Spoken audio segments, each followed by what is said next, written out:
The book of Deuteronomy is an in-between book.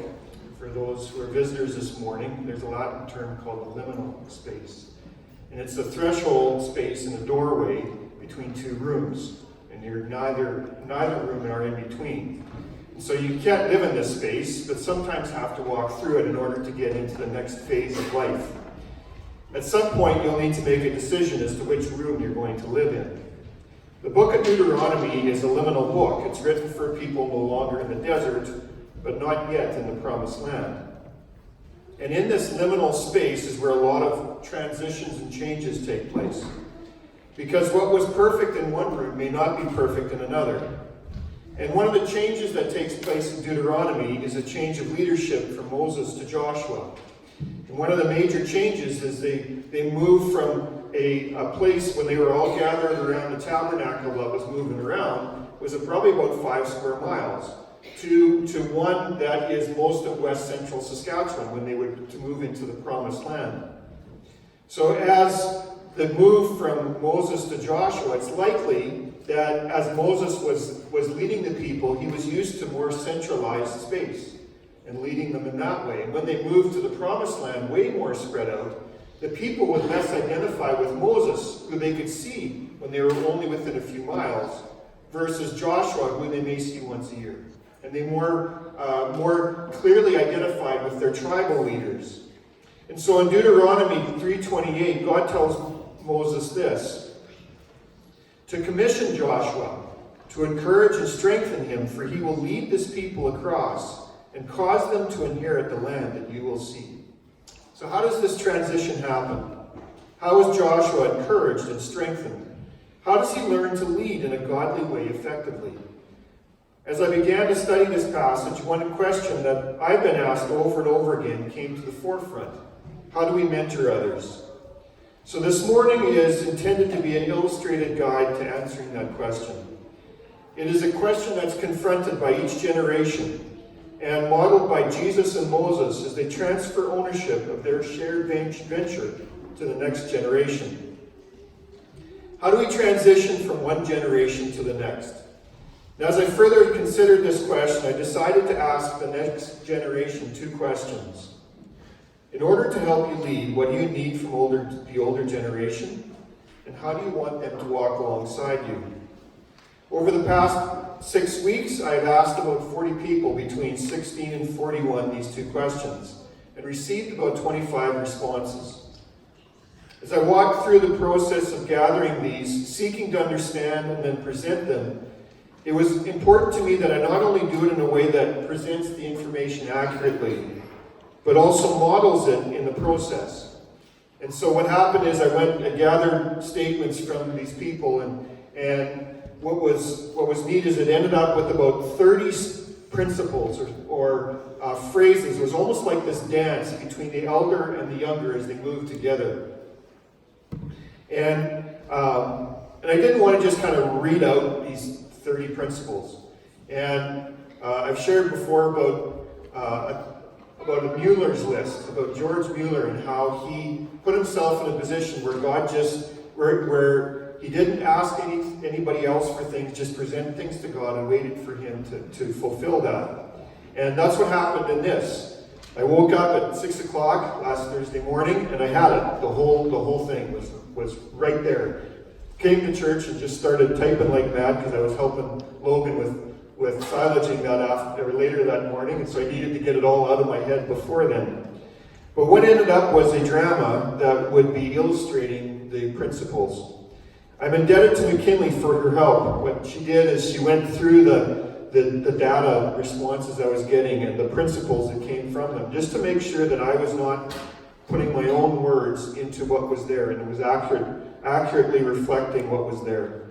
Also thankful to Cam Robinson, to Ryan Reese, and to Damaris for their help in presenting and completing the drama that will be following. What I heard very clearly was a strong desire of the younger generation to have the older generations walk with them. And what will be presented today is sort of that dance that takes place between the older and younger generations. Action and response, listening to the other. As a result of this and previous surveys and things that we've done, our church programming is moving toward becoming more intergenerational. My hope is that the principles of the drama to follow can help bring greater unity and stronger ties between generations, for the purpose of building the church and creating spiritually mature disciples who can disciple and mentor others. And this is not just mentoring, this is discipleship. As an outline of the mentoring relationship, it's going to be seen in the drama that will follow. And it begins with the creation of a trust relationship. And this is seen in time I've spent both with McKinley and Cam in building this relationship. As the elder, and as we were practicing this morning, Ryan says, should we kind of let them know who is the elder and who's the younger? For those who know that I act like a 5-year-old sometimes. But as the elder, I initiated a project, and I brought McKinley and Cam and Ryan on as equals and peers, teaching and modeling behavior as we were working through it. And so the statements in the drama to follow will reflect the conversations that I've been having over the last month and a half. In your bulletin, it's a summary of the statements that guide this drama. And the 3 phases are relationship, preparation, and release. And they'll be modeled by Moses with Joshua and Jesus with the disciples, and I'll review them at the end of the drama.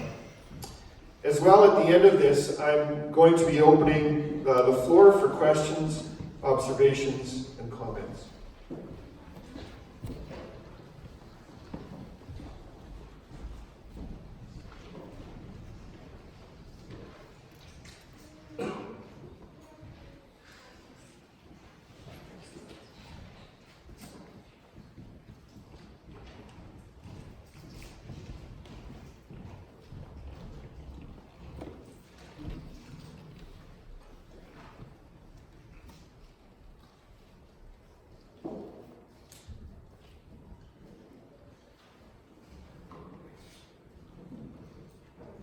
The relationship phase is built on trust and respect, where the elder treats the younger as a peer and an equal.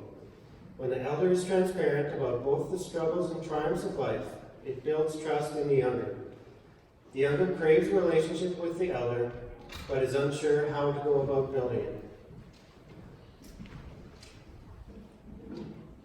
The elder initiates a relationship with the younger.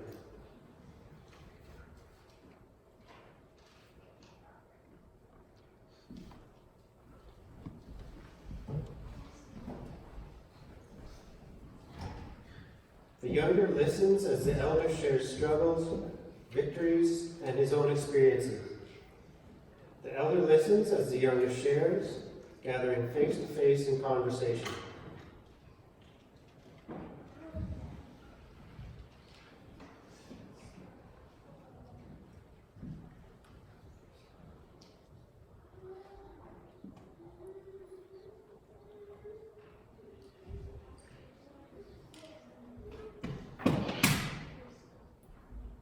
The elder gives respect to the younger, and the elder has to earn the trust of the younger. Though the younger may not have earned the right to have a voice, when the elder treats the younger as a peer and an equal, trust and respect are created and mentoring can begin. This is a gift from the elder.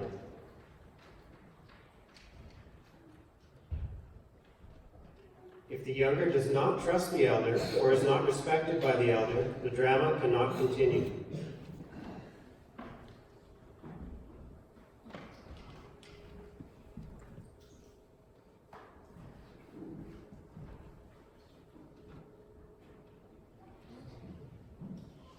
The concept of presence is important in the preparation phase. The elder and younger join together in the journey. Modeling, teaching, and learning begin in this phase.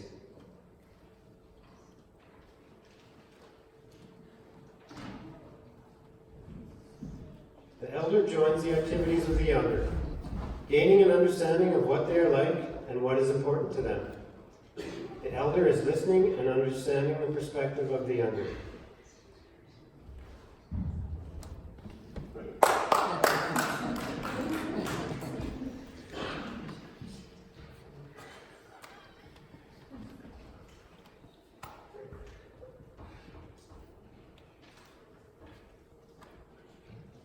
The elder hosts activities and invites younger to join.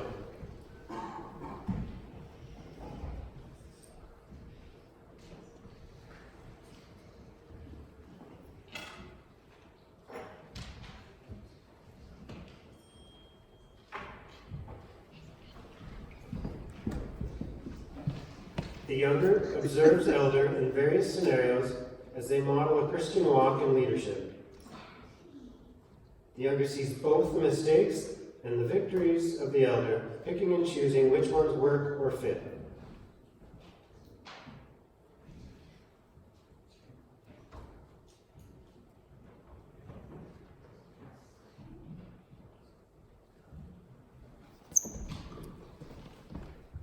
The elder shares their story of not only the principles they have learned, but the journey of how they came to understand it. This way, the younger not only learns the what, but also the why and the how.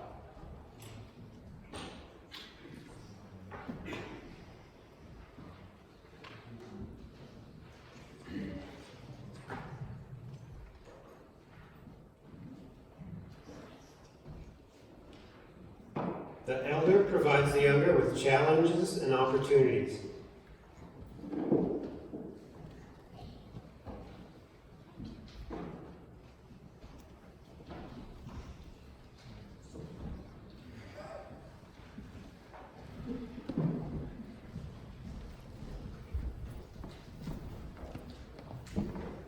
The elder joins the younger's journey, seeking the best for them in the way God made them.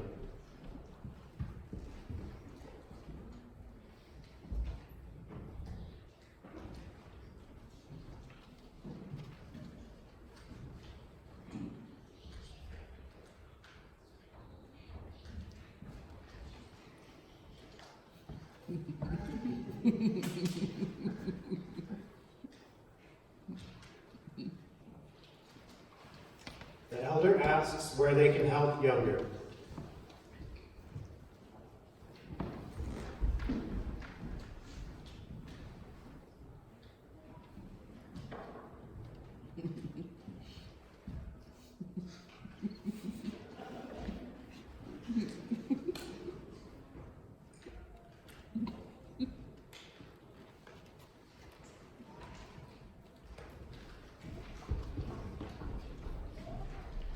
The elder answers the younger's questions as they respond to the challenge.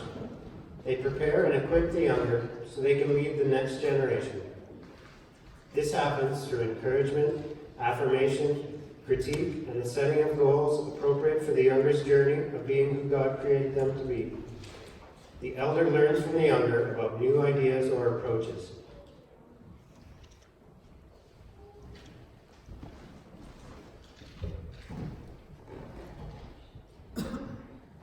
The elder is praying for the younger, interceding for them. They are watching the younger, letting them make mistakes as they begin to do things on their own.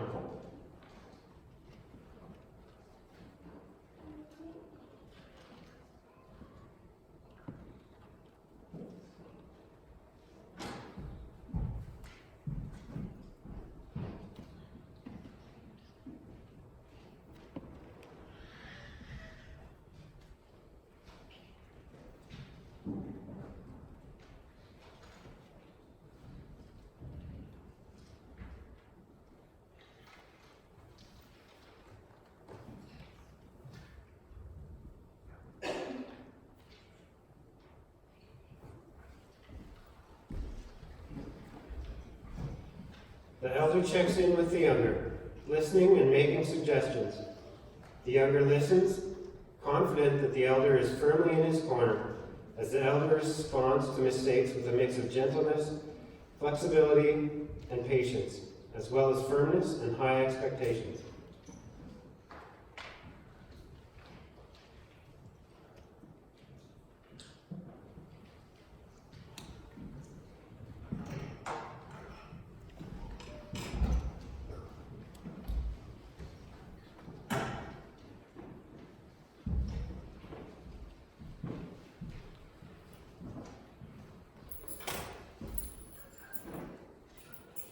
In the freedom phase, The elder has released their ownership to the younger, and they sit available as an advisor.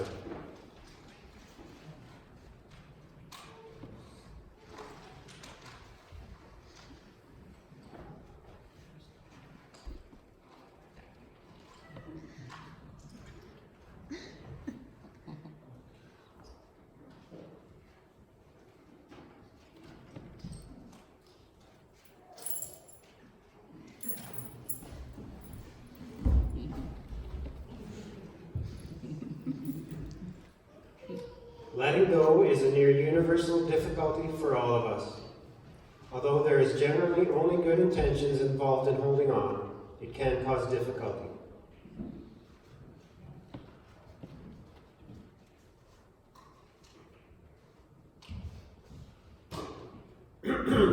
I repeat, in the freedom phase, the elder has released their ownership to the younger, and they sit available as an advisor.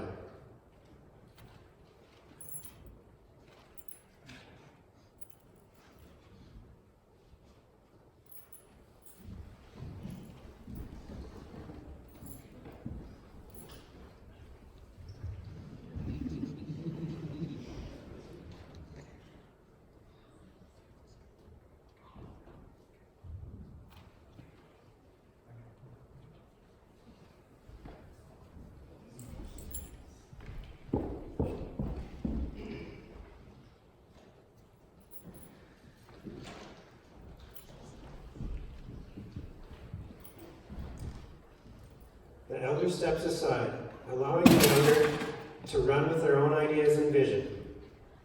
The elder moves to the role of one of a number of advisors for the younger, as they pick and choose which voice is needed for each circumstance.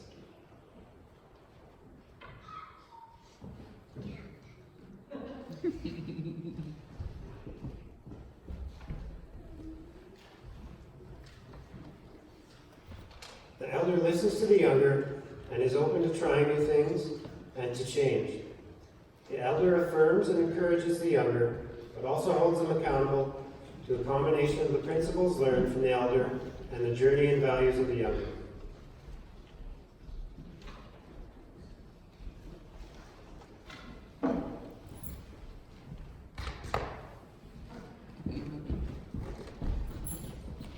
Yeah, thank you.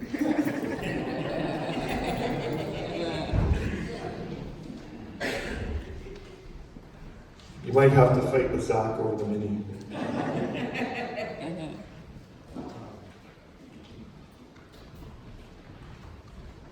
What you saw reflected this morning is not only a drama that is lived out on stage, but one that Cam and I have been living out as we've been meeting together every 2 weeks for the last year, just about.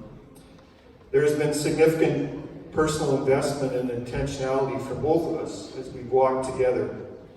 Mentoring has to be personal, consistent, and intentional.